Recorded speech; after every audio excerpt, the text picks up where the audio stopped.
Hello again. Let's do another level of SpaceChem. Suspicious behavior. This one took me a really long time. Several months, you could say. I sort of took a break from the game because I was so stumped on this one. I was too scared to even try it, so I sort of took a break from the game, and then I finally came back and finished it up. And it's actually not as hard as, well, obviously, in hindsight, it's not as hard as I thought it was. But let's get into it. This is one of the levels in the later part of the game that uses these like fake elements. So I have delta here, but it functions the same way as any other element. It's not really a new gameplay thing.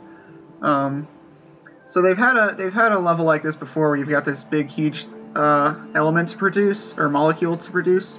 And the previous one wasn't very hard because it didn't fill up the entire like length of the screen. So there's a little gap, which made it it was much more easier to maneuver your Waldos and get them into place. And now it takes up the entire thing, which introduces some new problems. Although you also have the flip-flop command now, which is what's going to make this possible.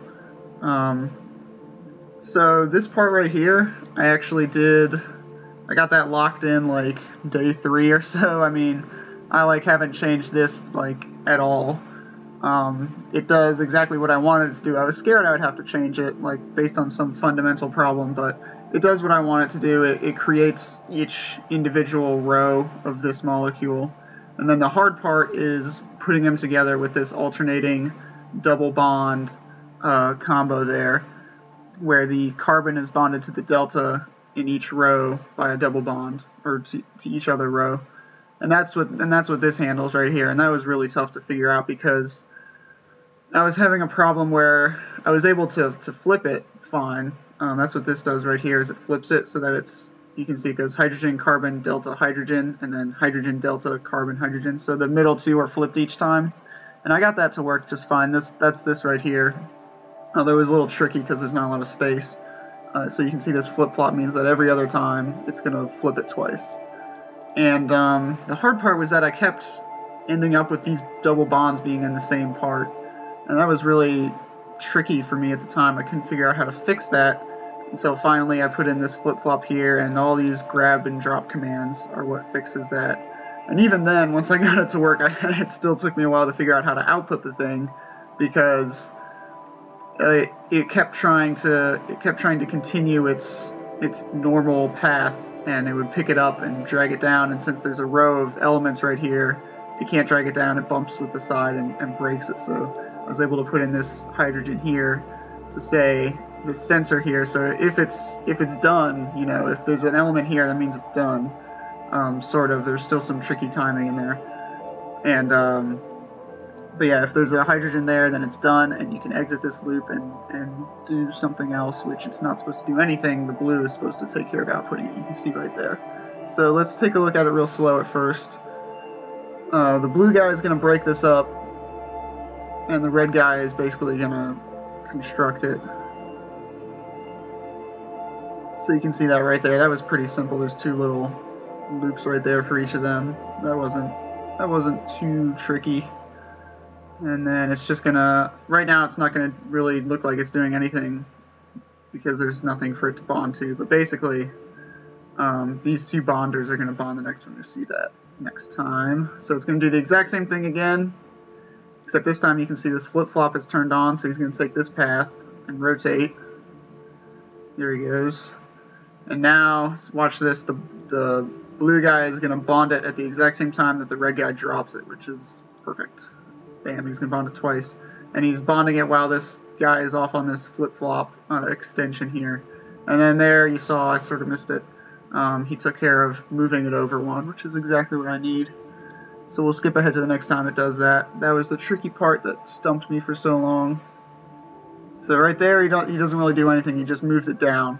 Like, that's the thing you need to do, is bond it here and then move it down once so that there's space for the next one to come in, and then move it down.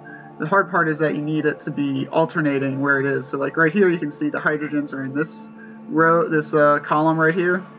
And now this time when it comes by, they're gonna be over to the right one, I think.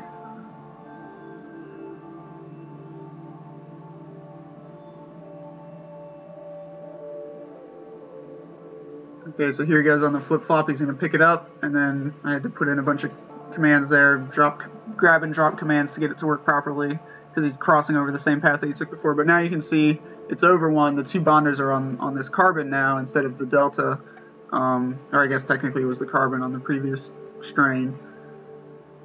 But it should keep working perfectly here. There's not much more to say. There was a few more things like this carbon sensor here, which is just a factor of timing that I needed to put in, where the way I have it set up, the red guy is going to exit his final loop without turning off that flip-flop command, which messes up the next one because you have to output 10 of these like usual. So you have to make sure that you turn that flip-flop off. So there he goes right there. That's what the carbon was for. It went by kind of fast, but you get the idea. And then this guy, the blue guy, obviously has the hydrogen sensor, so that when it's finished, he'll be the one to pick it up and drop it and output it, because it ends up like one out of the output area, so you have to move it over and then drop it.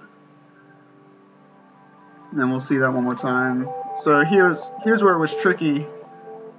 You see this hydrogen is being sensed right now, so I had to make sure that my sensors were like at the end of the loop, because if I output it now, it's too short. So I need to make sure I put in one more, or I guess technically the hydrogen sensors are in the middle of the loop.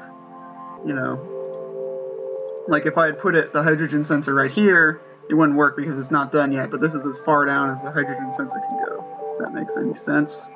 So now you can see red guy's going to exit his loop. See, before, if that wasn't there, he would pick it up and then come down here and it would break it. But now he's going to exit that.